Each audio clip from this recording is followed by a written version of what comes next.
মোহামেডানের কাছ থেকে ইস্টবেঙ্গলকে শেখা উচিত। কি দুর্ধর্ষ খেললো ভাই, নেক্সট লেভেল।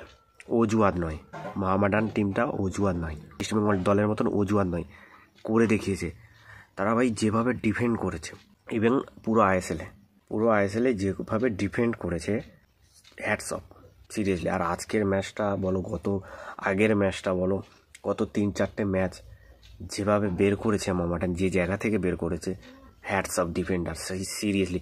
এই ইস্টবেঙ্গলের মতন ওই রকম ডিফেন্ডার নয়, পায়ের ফাঁক দিয়ে গলে যাচ্ছে, এখান দিয়ে বেরিয়ে যাচ্ছে, একটা প্ল্যান্টির জন্য বসে রয়েছে, একটা প্ল্যান্টি পাবে তবে গোল হবে, তখন জিতবে, সে আশায় বসে নেই।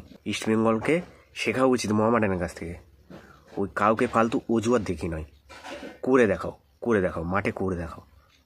প্ল্যান্টি পেলে ম্যাচ জিতে যায় না। মোহামেডান প্রথম প্ল্যান্টি পেয়েছিল কাসিমোর প্ল্যান্টি সেভ করে দেয়, ম্যাচটা কি জিতে গেছে? না, নিজের দক্ষতায় একের পর এক অ্যাটাক করেছে, সেখান থেকে কিন্তু গোল এসছে। মনবীর সিং, মোহামেডানের মনবীর সিং নতুন সাইনিং হয়েছে মোহামেডানের, সে কিন্তু গোল করলো নেমে। শিখতে হবে, অজুহাত দিয়ে লাভ নেই, ফালতু অজুহাত দিয়ে লাভ নেই।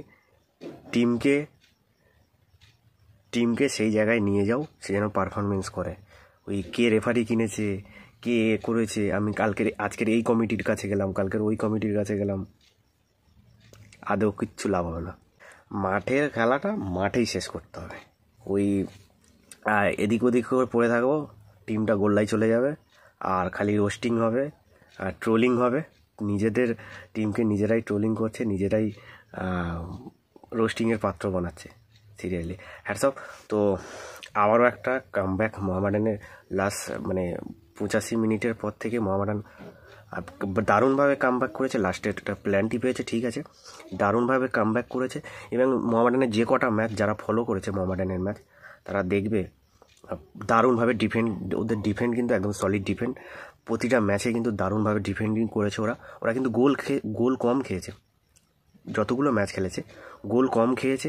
হয়তো হেরেছে, তাদের প্রথম সিজন, অনেক কিছু শিখছে আস্তে আস্তে, কিন্তু হয়তো গোল খেয়েছে। ওরা কিন্তু অনেকটা ভালো ফাইট করেছে, ডিফেন্ডিং থেকে। গোলে পাস হয়নি, মাঝমাঠটা ওদের একটু ঢিলা আছে, গোল করার মতন লোক নেই, লাস্ট ফিনিশিংটা ওদের ঠিকঠাকভাবে হয়নি।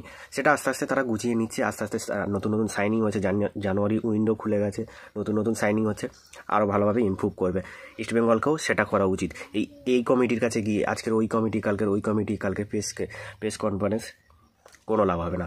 কাজ করে দেখাও, মাঠে করে দেখাও।